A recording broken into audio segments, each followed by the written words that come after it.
नमस्कार, Sat Sri Akal. Welcome to unprofessionals. मैं हूं आपका होस्ट और दोस्त करण साहनी। मैं आशा करता हूं और उम्मीद करता हूं आपको हमारे पुराने एपिसोड बहुत पसंद आ रहे होंगे और यही एक मोटिवेशन है जिसकी वजह से मैं और मेरी टीम नया कंटेंट रोज लेके आ रहे हैं। तो चलिए आज के एपिसोड की बात करते हैं। हमेशा हर जगह हर पार्टी में हम ज़रूर जाते हैं क्योंकि साउंड होता है, म्यूज़िक होता है, पार्टीज़ होती हैं, क्लब्स में भी पार्टीज़ होती हैं। जिस जगह जिस पार्टी में जाते हैं वहाँ पे साउंड होता है, म्यूज़िक होता है, बहुत सारी वेरिएशंस होती हैं, डीजे होता है। बट आज तक हमें उसके बारे में कुछ नहीं पता कि उसका बैकड्रॉप क्या है, बैकस्टेज क्या है, म्यूज़िक चलता कैसे है, डीजे की वर्किंग कैसे होती है, साउंड इतनी लाउड क्यों होती है, कहीं से बेस क्यों आ रहा है, कहीं से ट्रैवल इतना ज़्यादा क्यों आ रहा है। हम अपनी गाड़ी में भी म्यूज़िक सुनते हैं, बट हमें आज तक इसकी टेक्निकलिटीज़ नहीं पता। सारी टेक्निकलिटीज़ को जानने के लिए आज मैंने एक साउंड इंजीनियर को बुलाया है, जो हमें हर एक चीज़ डिटेल में बताएँगे, क्रक्स में बताएँगे। हाय गाली, हाय सर, कैसे हैं आप? Welcome to unprofessionals thank you sir. And कुछ अपने बारे में बताइए आप स्टार्टिंग से। ओके, तो मेरा नाम मनोज है और बाय प्रोफेशनली मैं एक साउंड इंजीनियर हूँ। स्टेज नेम मेरा काली है क्योंकि जितने भी लोग मेरे को जानते हो काली करके बुलाते हैं। मैं एक साउंड इंजीनियर हूँ और बेसिकली मैं देहरादून से आता हूँ। काली, जैसा कि आपने बताया आप एक साउंड इंजीनियर हो। मेरी ऑडियंस और मुझे, हमें पता ही नहीं है साउंड इंजीनियर होता क्या है। तो आप बताओ कि होता क्या है ये साउंड इंजीनियर? नॉर्मली क्या है कि जैसे मैं एक साउंड इंजीनियर हूँ, मेरा काम सारा बीओएच का होता है। बीओएच मतलब बैक ऑफ द हाउस। मैं स्टेज पे ज़्यादा नहीं जाता हूँ या लोगों को नहीं दिखता हूँ। तो मेरा काम सारा बीओएच का होता है और साउंड इंजीनियरिंग का मेन काम क्या है कि उस चीज़ को कि मतलब सब चीज़ अपनी तरफ से जैसे स्पीकर्स हो गए या चीज़ें हो गई कि हर चीज़ को टोन करना, हर चीज़ को लोगों तक अच्छे तरीके से पहुँचाना, वो मेरा मेन काम है साउंड इंजीनियर का। तो उसमें क्या-क्या करते हो आप? मेन क्या है कि जैसे मैं शुरुआत में किसी इवेंट पे जा रहा हूँ, तो उसमें मेरा मेन काम शुरुआत से ये होता है कि सबसे पहले लाइनर ट्यून करने या जो भी मेरे को साउंड मिल रहा है उसकी क्वालिटी चेक करनी है, ठीक है? उसके बाद कि जैसे बैंड्स आ गए या कुछ भी हो गया कि उसके गिटार है, बेस गिटार है या जो भी है, उन सबको क्वालिटी देखना, उनका चेकअप करना कि हाँ, ये ठीक है। तो उस हिसाब से फिर मैं उस चीज़ को आगे करता हूँ। या सिंगर्स के माइक हो गए? हाँ, माइकिंग बनाना या उस चीज़ को मतलब उस तरीके से उसको ऑपरेटिंग करना कह सकता हूँ। उस ऑपरेट करता हूँ उस चीज़ को। सारी चीज़ हो गया। हाँ जी। तो मतलब मेन ये है कि साउंड से निकलने वाला जो भी मतलब उसका बेस्ट आउटपुट होता है ना, वो सारा का सारा काम मेरा होता है। ओके, यानी कि आप कोई भी कमर्शियल शो होता है साउंड से रिलेटेड, उसका पहले चेकअप पूरा आप करते हो और उसका बेस्ट आउटकम निकालने के लिए आप उसकी पूरी टेक्निकलिटीज़ में जाके पूरा चेकअप करते हो बिफोर द शो स्टार्ट, हाँ जी। शो स्टार्ट होने से पहले। जी, जी। ओके, सो पूरा टेक्निकल काम है आपका, हाँ जी। सारा टेक्निकल है ए टू ज़ेड। ठीक है, तो आपने जितनी सारी चीज़ें बताई, एक चीज़ और बताओ मेरे को कि ये डीजे और साउंड इंजीनियर का फ़र्क क्या है? क्योंकि डीजे भी यही करता है, आके सब कुछ चेक करेगा, म्यूज़िक चेक कर लेगा, साउंड चेक कर लेगा, भाई माइक चेक कर लेगा, अपना कंसोल चेक कर लेगा, ये सब चेक कर लेगा। तो वो आपका क्या काम है? मेरा मेन काम ये है कि जैसे डीजे आता है, उसको अपने केवल कि अपना कंसोल्स देखना है, उसको मिक्स करने से है। ज़्यादातर कि उसको ये नहीं पता कि उसकी क्वालिटी कैसी है स्पीकर की। या मैं अपना प्ले कर रहा हूँ कि किसी में हाई ज़्यादा आ रही है, किसी में बेस ही बेस है, किसी में पीक पे जा रही है, किसी में साउंड फट रहा है। तो मेन काम मेरा है कि मैं उसको उस तरीके का टोन करके उसको अच्छा क्वालिटी का स्पीकर दूँ ताकि वो अच्छे से प्ले कर सके। मतलब वो फ्रंट एंड है और आप बैक एंड हो गया। हाँ जी, हाँ जी। अच्छा, अभी आपने 2 शब्द बोले थे बीओएच और एफओएच, हाँ जी। इसका क्या मतलब है? क्योंकि मेरे लिए तो कुछ भी समझ नहीं आया मुझे, ये क्या शब्द है? नॉर्मली क्या है कि जो टेक्निकल्स का काम है, जैसे बीओएच का कि बैक ऑफ द हाउस, कि ये सारा का सारा काम पीछे से होता है अपना बैकग्राउंड से। और एफओएच का मेन मतलब है कि जो फ्रंट में जैसे सिंगर्स आगे गा रहे हैं, तो सब लोग मतलब कि हाँ, उसको देख रहे हैं, तो वो एफओएच हो गया। तो अच्छा, इसकी भी कोई टीम होती होगी आपकी पूरी साउंड हाँ साउंड जी। टेक की? हाँ जी, हाँ जी। कितने लोग होते हैं? नॉर्मली क्या है कि 8-10 लोग हैं, उसमें जैसे हेल्पर्स हो गए, उसमें पैचिंग वाले हो गए, उसमें मेन क्या है कि अपना स्पीकर को सेटलमेंट करने वाले हो गए कि हाँ, इसके ऊपर ये, इसके ऊपर ये, ऐसे करके। क्योंकि मैं ज़्यादातर बड़े ही साउंड्स लगाता हूँ सारे के सारे। अच्छा, तो मतलब 8-10 लोग होते हैं मिनिमम। तो 10 लोगों की टीम होती है, हाँ जी। सारे टेक्निकल बंदे ही होते हैं। जी, जी। जैसे आपने पढ़ाई कर ली साउंड इंजीनियर की, आपका पहला प्रोजेक्ट क्या था साउंड इंजीनियर का और कहाँ पे था? क्या सीखा वहाँ से? पहला प्रोजेक्ट मतलब मेरे को ऐसा सीखा तो क्या, मैं मतलब मैं सीख ही रहा हूँ अभी भी, ऐसा ही नहीं कि मैं बिल्कुल ही डन हो चुका हूँ, क्योंकि टेक्निकल चीज़ें, हर चीज़ें ऊपर-नीचे होती रहती है। हाँ, तो मेरा पहला प्रोजेक्ट जो था वो मैंने नोएडा में करा था, टीएफडी करके क्लब है। उसमें मेरे को ये था कि सारी चीज़ें देखने से लेकर मैंने गया, बैंड मिक्स करा, बैंड चीज़ें देखी, उनको भी अच्छा लगा।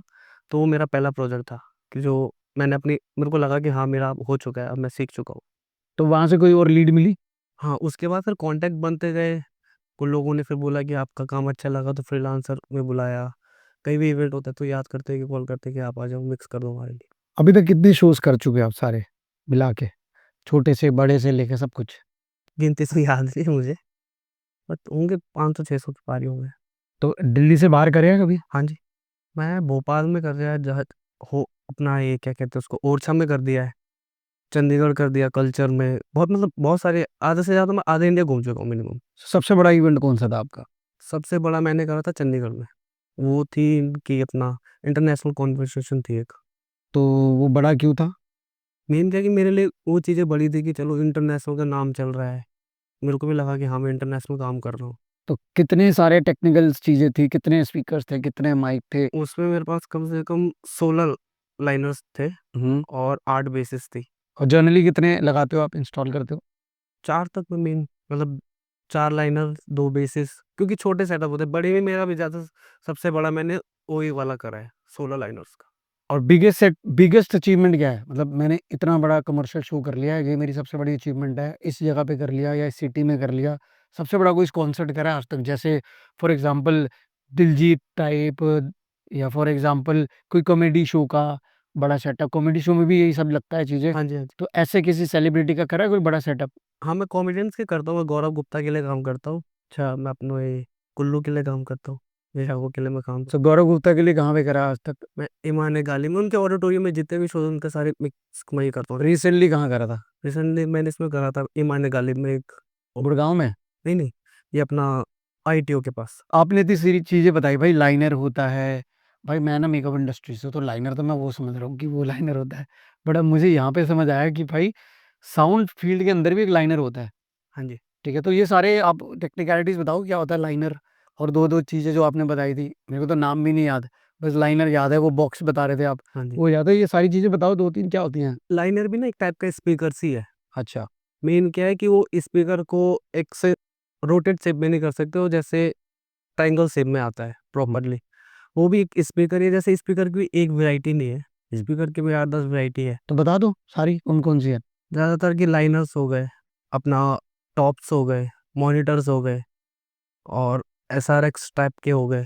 सो ये आप इतनी सारी टेक्निकल चीज़ें बोल रहे थे कि लाइनर्स हो गए, हाँ जी। स्पीकर्स। सो कितने तरीके के स्पीकर्स होते हैं?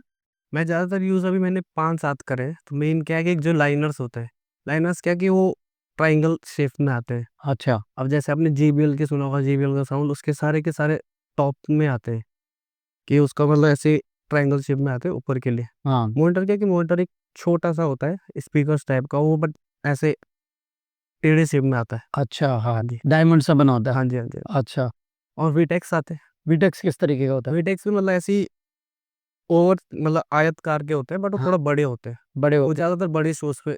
बड़े शोज़ पे यूज़ होते हैं। हाँ जी। और कुछ स्पीकर मैंने देखे हैं कि अब भाई अगर तुम बड़े कमर्शियल शोज़ में हो तो बड़े-बड़े स्पीकर्स लगे होते हैं, बहुत बड़े-बड़े।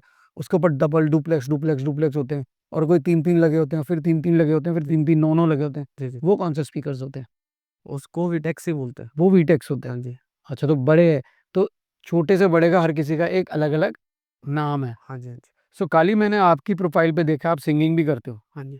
ठीक है? तो ये कॉम्बिनेशन क्या है? साउंड इंजीनियर, सिंगिंग, क्या फ्यूचर सिंगिंग में भी जा बनाना है आपने? क्योंकि आपने साउंड इंजीनियरिंग कर ली है।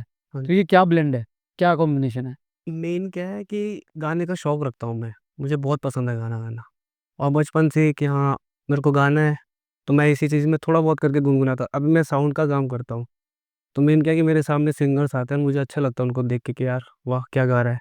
उसका माइक पकड़ने का तरीका, उसको लोगों से बात करने का तरीका, ऑडियंस को अपनी तरफ के अपने बारे में बताना, बैंड के बारे में बताना।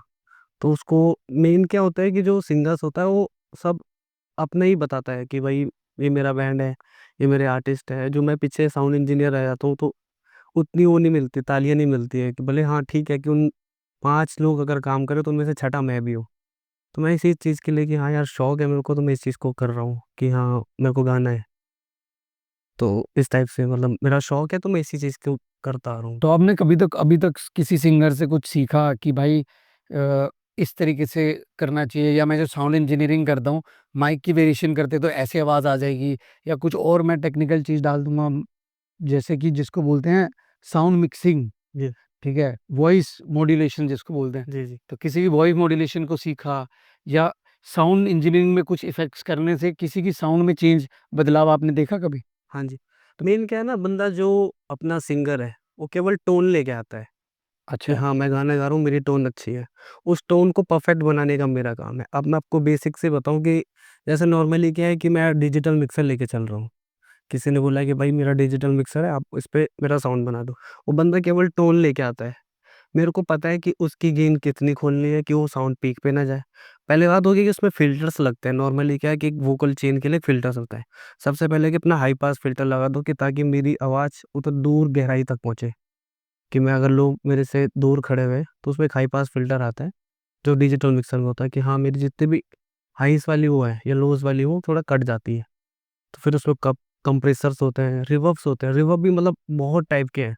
हॉल रिवर्ब है, स्टूडियो रिवर्ब है। मैं ज़्यादातर वोकल प्लेट्स यूज़ करता हूँ कि जो वोकल के लिए मेन है। तो उससे मतलब मेन क्या है कि टोन बंदा लेके आता है, उसको परफेक्ट बनाना भी अपना ही काम है। तुम्हारा ही काम है। हाँ जी। सो इसलिए आपने सिंगिंग चूज़ करी कि भाई मेरे को ये सब वेरिएशन करके भाई मैं भी कर सकता हूँ। जी, जी। बेस्ट सिंगर कौन है आपका? मेरा अरिजीत सिंह।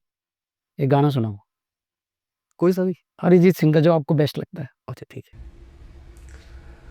ना हो के भी करीब तू हमेशा पास था, कि 100 जन्म भी देखता मैं तेरा रास्ता, जो भी है सब मगर तेरे हवाले कर दिया, जिस्म का हर रुआ तेरे हवाले कर दिया। ये मुझे बहुत पसंद है गाना। बहुत बढ़िया गाया यार तुमने, without any technical support raw गा दिया, बिल्कुल बेहतरीन, very impressive. And I would request you to continue this passion also. बहुत ग्रो करेगा, बहुत अच्छा गाया तुमने। ये अब करते हैं एंड पार्ट की बातें। जी। फ्यूचर प्लान क्या है आपका साउंड इंजीनियरिंग और सिंगिंग को लेके? मेरा मेन क्या है कि जो साउंड इंजीनियर है ना, मैं वही करना चाह रहा हूँ आगे। चलो सिंगिंग तो पैशन है कि ठीक है। अभी नॉर्मली क्या है कि थोड़ा एक मेरे बहुत अच्छे भाई है रतनजोत सिंह। मैंने केवल 2 महीने में गिटार सीखी है। लोगों को 6-6 7-7 महीने लग जाता है।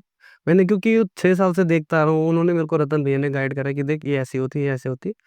और नॉर्मली क्या है कि आजकल जितने भी शोज़ हो रहे हैं, ये जो सोलो सिंगर्स आते हैं, वो ओपन कोड में अपना गिटार प्ले करते हैं। 2 ढाई घंटे का सेट होता है और अपना सेट बना लेके उस चीज़ को करते हैं। मेरे को रतन भैया ने ये चीज़ें समझाई कि देखो ये चीज़ें ऐसी होती है। मेरे को बेसिक कुछ नहीं पता है म्यूज़िक का। मेरे को ये भी नहीं पता कि मेरा सा सही लग रहा है कि नहीं लग रहा है। कि बेसिक में नोट्स होते हैं ना, सा रे गा मा पा धा नी सा। मेरे को नहीं पता बेसिक कि हाँ, इस चीज़ का होता है। अब पैशन है, गाना है। हाँ जी, इस चीज़ को लेकर।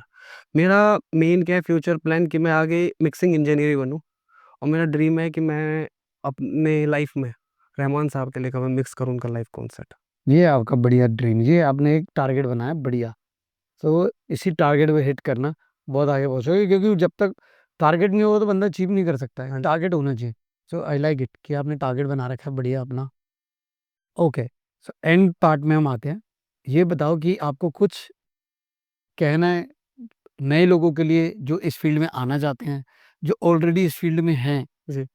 या उन लोगों को इस फील्ड को चूज़ करना है, उनके लिए कुछ कहना है आपको? अगर जो लोग साउंड इंजीनियर में आना चाह रहे हैं, मैं उनको यही बोलूँगा कि अगर शुरुआत करोगे, तो बेसिक से करना। क्योंकि जब तक बेसिक ही नहीं क्लियर होगा ना, तो तब तक कुछ नहीं हो सकता है। बेसिक से मतलब हर चीज़ को खोज के कि हाँ, इसके बारे में पता करना।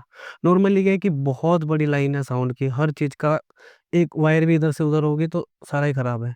बेसिक से देखो, बेसिक से सीखो कि हाँ, ये चीज़ें ऐसी होनी थी, ये चीज़ें ऐसे। बाकी तो टेक्निकल है, कुछ ना कुछ फ़ॉल्ट भी हो जाता है। हाँ। कभी अर्थ ही आ गया, कभी अर्थिंग में आ जाता है, स्पीकर्स उड़ जाते हैं। हुँ। तो मेन क्या है कि बेसिक से सीखो, उनका टोनल से लेकर मेन क्या है कि उनकी टोनल क्वालिटी पहचान लो कि हाँ, ये मेरे को परफेक्ट लग रही है और इन लोगों को भी परफेक्ट लगनी चाहिए। सो यही। शुक्रिया आपका बहुत सारी चीज़ें बताने के लिए तो और हमारे चैनल पे आने के लिए। मुझे भी आज बहुत सारी चीज़ें पता लगी साउंड से रिलेटेड, और बहुत सारी चीज़ें जो मुझे आज तक पता ही नहीं थी और ऑडियंस को भी नहीं पता होंगी, आपने बताया। Thank you so much for coming to the channel and podcast and telling us lot of things. And आपका हमारे चैनल के बारे में, स्टूडियो के बारे में और हमारी टीम के बारे में क्या कहना है? मैं यहाँ पे आया, मेरे को बहुत अच्छा लगा। भैया ने आपने मेरे को इनवाइट किया। नॉर्मली क्या है कि बढ़िया स्टूडियो बना रखा है, टीम में भी बहुत अच्छे हैं और ऐसे लग रहा है कि वाह! हाँ, ये मैं बहुत अच्छी वाइब है। आप आते रहना, जी, जी, ज़रूर। ठीक है? So before we end up this, जी। I have a very small rapid fire for you, और वो एक इंटरेस्टिंग पार्ट है इस पॉडकास्ट का। आपकी पूरी कहानी का एक इंटरेस्टिंग पार्ट है। देखते हैं आप उसके अंदर कितने इंटरेस्ट दिखाते हैं और लोगों को भी मज़ा आता है, नहीं आता। सो रैपिड फायर हम शुरू करते हैं। कंसोल और mixing setup, mixing setup, singing और रैपिंग, सिंगिंग, दिल्ली और Mumbai, Bombay, outdoor studio, indoor studio, indoor studio, acoustic panel और एक ट्रे पैनल। अकॉस्टिक। तो ये आपने सारे बता दिए, बहुत बेहतरीन बताया। अब मुझे इसका रीज़न बताओ। आपने आपने चूज़ किया मिक्सिंग सेटअप, ये क्यों? मिक्सिंग क्या है कि कंसोल है, कंसोल में अपना एक मिक्सर ही तो है ना मेरे पास कंसोल के लिए। मैं अपने आईपैड से भी उसको मिक्स कर सकता हूँ, तो मैं जिधर मन करे उधर जाके मिक्स कर सकता हूँ। ओके। सो आपने सिंगिंग क्यों चूज़ करी? सिंगिंग में वो पैशन है, अच्छा लगता है गाना। ओके। मुंबई क्यों चूज़ करा? ड्रीम सिटी है। क्या बात है। इंडोर स्टूडियो क्यों चूज़ करा? मेरे को मतलब ऐसा है कि मैं अपना काम अकेले में चुपचाप से करना चाह रहा हूँ, ऐसे नहीं कि बाहर हल्ला हो रहा है और मैं काम कर रहा हूँ, तो वो मेरे को पसंद नहीं है। शांति पसंद है। हाँ जी। ओके, अकॉस्टिक पैनल क्यों पसंद है? एक ट्रे क्यों नहीं? वो तो सस्ता जुगाड़ है भाई, एक ट्रे। एक्ट्रेस में मतलब ना वो पूरी तरह से कवर नहीं कर सकता अकॉस्टिक पैनल के लिए कि हाँ, मेरे को पता है कि मेरा अकॉस्टिक सेटअप है, तो एक्ट्रेस मेरे को ज़्यादा प्रोफेशनल लगती है, इसलिए मैं अकॉस्टिक पैनल यूज़ करता okay, thank you so much. So ये थे हमारे गेस्ट मिस्टर काली, जो कि एक साउंड इंजीनियर हैं। उन्होंने बहुत टेक्निकलिटीज़ के बारे में हमें बताया और हमने सीखा भी उनसे बहुत कुछ। तो आप ऐसे ही हमें प्यार देते रहिए और देखते रहिए अनप्रोफेशनल्स, और प्लीज़ हमारा चैनल फ़ॉलो करिए, हमारे इंस्टाग्राम को फ़ॉलो कीजिए, हमें सब्सक्राइब कीजिए। और अगर आपके पास भी कोई कहानी है जो लोगों को आपने सुनानी है मेरी ज़ुबानी, तो हमें प्लीज़ कमेंट करिए, लाइक कीजिए। Thank you for watching unprofessional. हasta la vista, बाय। हूँ। Okay, so thank you so much everyone. आप भैया का चैनल को ज़रूर लाइक कीजिए, फॉलो कीजिए और जितने लोगों को शेयर कर सकते हो ज़रूर करना। मस्त जगह है, अच्छा लगा आके। Thank you so much.